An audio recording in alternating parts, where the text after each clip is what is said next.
Last Sunday in our gospel reading, we heard the story of Andrew the Apostle's first encounter with Jesus. And John had pointed him out, and Jesus went at 4 o'clock in the afternoon. He stayed with Jesus, and by the end of the day, he had already been convinced of who Jesus was. And he came and found his brother Simon and said, "We found the Messiah," and he brought him to Jesus.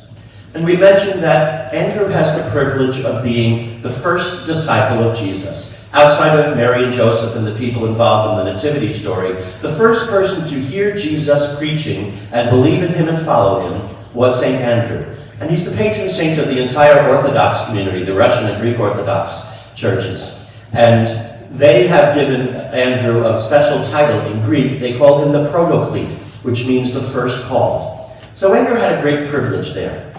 Now today, we see, after last week we saw the encounter with Jesus, now we get the actual call. Jesus coming and calling them to be his followers. And he sees Simon and Andrew at their nets, they're fishing, and he calls them, and they leave everything and follow him. He goes further a little bit more, finds James and John, the same thing. They drop everything and follow Jesus, and they become his first 4 apostles. Eventually, Jesus would add 8 more to bring the number up to 12, and then there would be loads of other disciples that followed in his entourage. Now, anybody who's involved in administration knows very well the worst thing a boss or a manager can do is show favorites among his employees or the people connected with him. But Jesus seems to just completely ignore that whole thing. He shows favorites, and he does it blatantly. We notice in several situations there seem to be times where he only wants 3 of the apostles with him. When he raises Jairus' daughter from the dead, when he went up the mountain for the transfiguration, and when he went into his agony in the Garden of Gethsemane. On these 3 occasions, he asked only 3 apostles to come with him: Peter, James, and John. Of the 4 that he called that first day from the Sea of Galilee, he asked 3 of the 4 to follow him, not Andrew. Now, Andrew could have said right away, wait, time out here. What gives? Am I chopped liver or something? Why don't I get to go along too? Come on, Jesus, you call those 3 of the 4 of us, you just leave me out and ask only those 3 to come along? Couldn't you just add 1 more person to make me feel good? And I can almost imagine one of the apostles pulling Jesus aside and saying, you're really not thinking of Andrew's feelings very much. He's going to start thinking that he's a second-class citizen, that you want the other 3, but just not him. But Jesus doesn't do that. He, quite frankly, doesn't seem to care about any of the apostles' personal feelings on the matter. He chooses whom he wants, and he leaves it to his apostles to be humble enough to say, well, the Lord has the right to choose whom he wants for what position, and not to automatically have to say, well, all right, I'll pull you along too, just to make you feel better. But Andrew would have had every right to be annoyed with Jesus. Yet there is absolutely nothing in the scriptures, nothing in any ancient tradition that even remotely tells us that Andrew was ever disappointed that Jesus didn't ask him to be one of the 3 that came with him on those special moments. Obviously, Andrew first of all knew that the Lord had called him, so he was of value to him.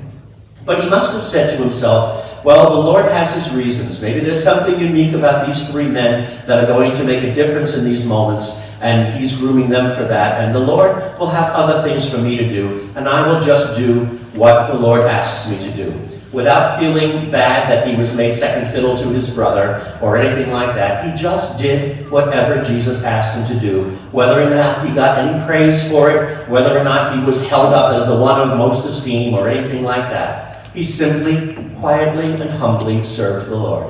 And we know he did that for the rest of his life. Certainly after Pentecost, he was one of the faithful apostles.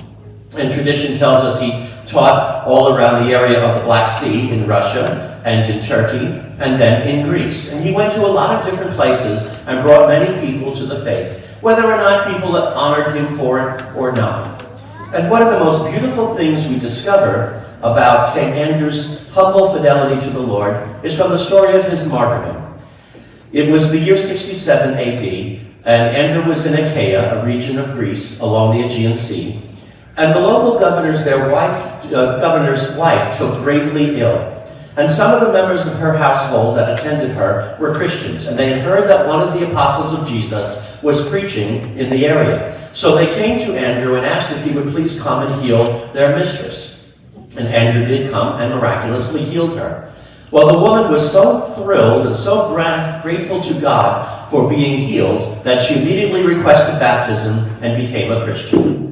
Now, you would think the governor would be thrilled that his wife, who was at the brink of death, was now restored to perfect health and would be grateful to Andrew. But actually, it turns out quite the opposite happened. The governor was furious, so furious that his wife had become a Christian. Apparently, he would have preferred to have her dead than a Christian. But whatever his animus against Christianity was, he was so furious that Andrew had healed his wife that he had Andrew thrown in prison and used his personal soldiers to guard him. Well, in prison, Andrew just kept preaching to each of the guards, and one by one converted all of them to the faith and baptized them all. And the governor was running out of soldiers, because one by one he was sending them to Andrew, and Andrew was making Christians of them all. So finally, in anger, he declared that Andrew should be executed, and he ruled that he would be crucified. Only instead of like Jesus or Peter, who were nailed to the cross, he had Andrew tied to an X-shaped cross, which being tied rather than nailed to the cross would make the agony linger a lot longer, and it would take probably many days to die. And I'm sure he was hoping that he might die from exposure to the elements. This is the end of November. Or that wild animals would attack him while he was on the cross and eat him alive. Well, no wild animals could get anywhere near Andrew because faithful Christians just sat a vigil with him at the foot of the cross and just watched with him. And through it all, Andrew preached to them about Jesus, patiently, calmly, just talking about Jesus, the Savior. And he preached that way to them continuously for 3 days. Talk about a long homily, huh? 3 days. When people accuse me of being long-winded, I say, well, maybe I get it from my namesake. In fact, it's also one of the criticisms people had of Padre Pio, that his homilies were long. So if they say that, I say, well, you know what? I'm in good company. But be that as it may, Andrew preached continuously for 3 days, and the people sat and listened to him. And eventually, some influential Christians went to the emperor and reasoned with him and asked them to give him a stay of execution. So they finally did. They took him down on the cross on November 30th of 67 AD. But as soon as they took him down from the cross, he died very quickly after that from the experience he had endured. And he was buried there, of course, until his relics were brought to Amalfi in Italy, I think in the 13th or 14th century.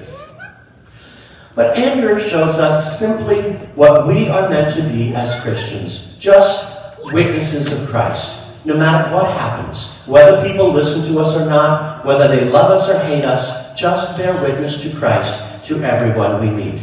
And that's the question to ask ourselves in everything we do. Number one, do we give witness to Christ in our lives? Each and every day. Would people know that we are Christian just because of the way we live, what we believe, how we treat other people? Would it be obvious to them that we dance to a different drummer, if you will, that we go by a completely different standard from what the world values, that we follow Christ?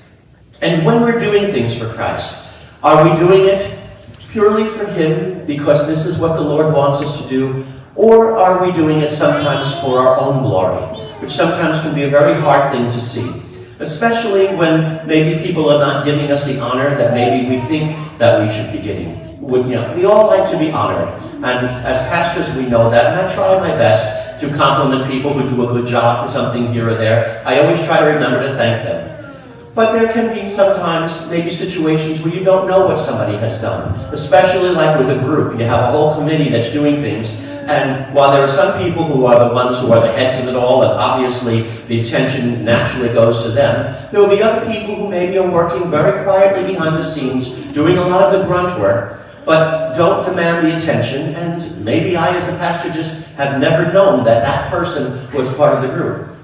So if that happens, does the person say, oh, fine, Father never honors me, he never mentions anything I've done, so I'm going to quit this group. You're going to see how dedicated I'm going to be in the future until he starts thanking me for what I've done. Now, we all like to be thanked, don't get me wrong. It certainly is something that we appreciate, and if somebody doesn't thank us and we're a little disappointed, okay, fair enough, I would be the same way. But do we stop doing what's good simply because we weren't thanked? Simply because people didn't praise us for it? If so, then maybe we're a little bit more selfish in what we're doing. That we're doing good not for the sake of doing good deeds, of doing what's right, but for what we get out of it. Or are we only doing, or what we should be doing is doing good deeds simply because it's God's will? As St. Elizabeth Seton said, to do God's will in the manner He would have us do it, and because it's God's will. And chance the rest of it. If they praise you, great. If they ignore you, just do it for God. And that can be a challenge sometimes, for us to continue to do what's right, even if people are not applauding us for what's done. In the family of the church, I can see that very easily. I remember one case some years back. Today, Pope Francis is not making many Monsignors. He's holding that up as a very rare thing. But years back, that wasn't the same way. And I remember when Cardinal O'Connor was the Archbishop of New York, every year there was a whole slew of new priests being named Monsignors. And I remember one year there was this one particular priest who probably assumed he should have been made a Monsignor, that the next year would be his year, and he was passed over for whatever reason. Maybe the Cardinal didn't think he deserved it. Maybe the Cardinal just, was an oversight. He thought, I probably should have made him a Monsignor, but I didn't do it. Oops, I forgot to put his name on the list.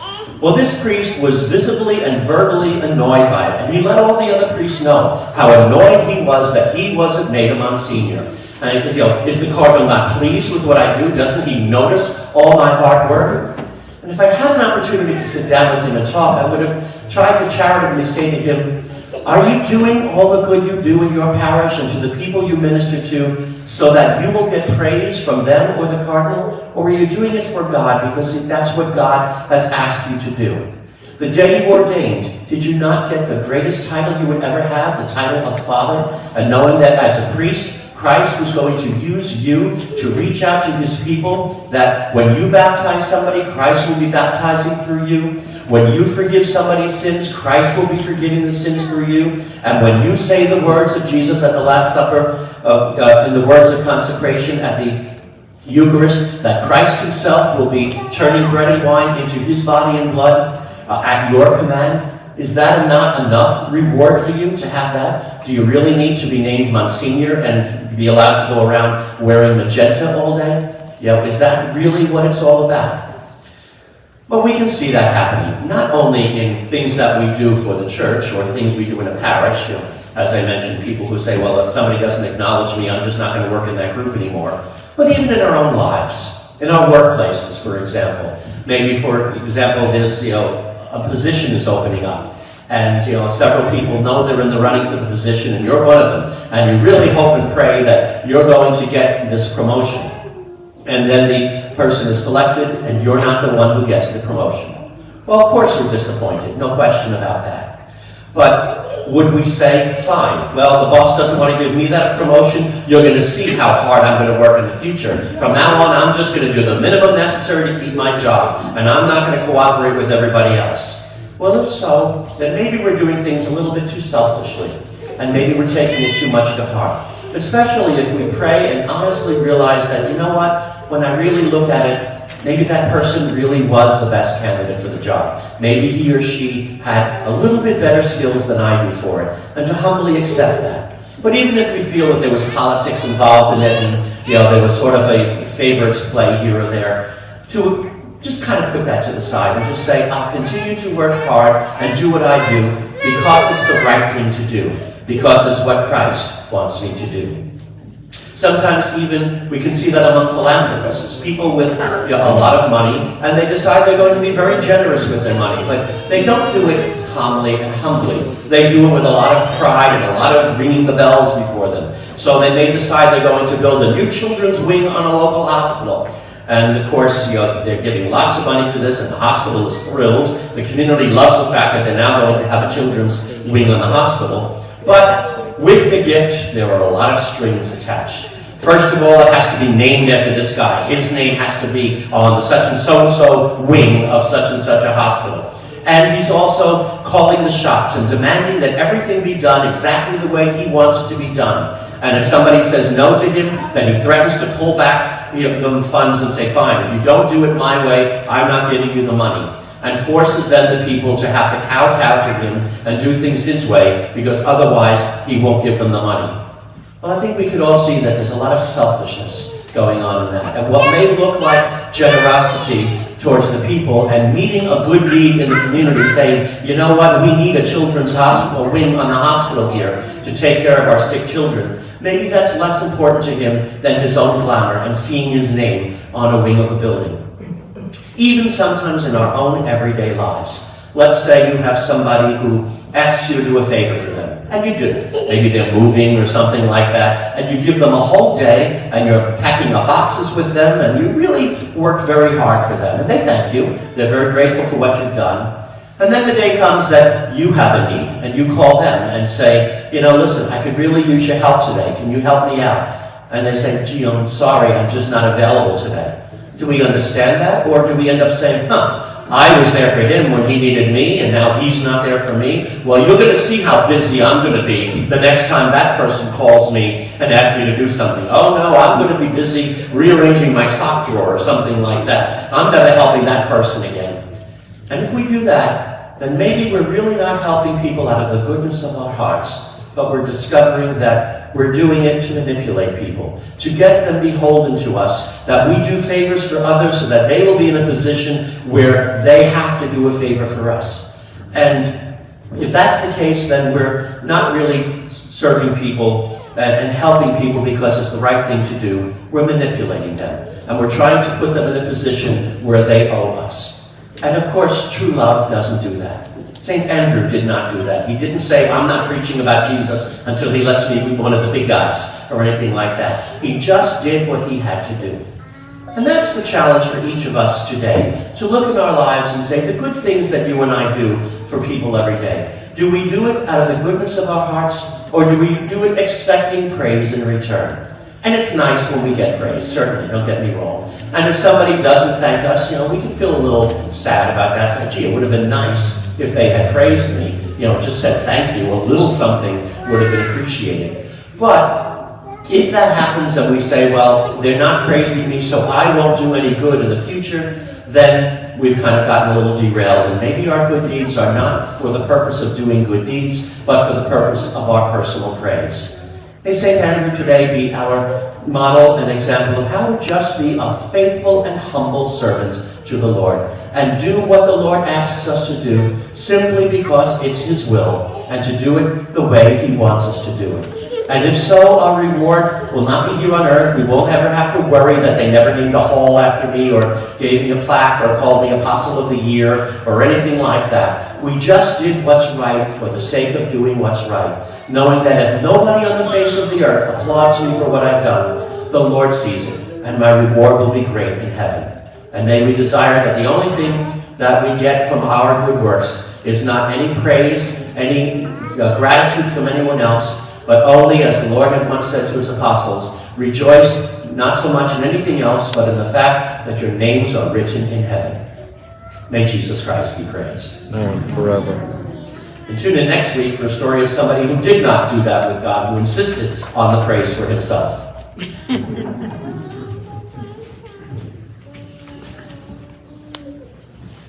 not going to leave you a week wondering who that is.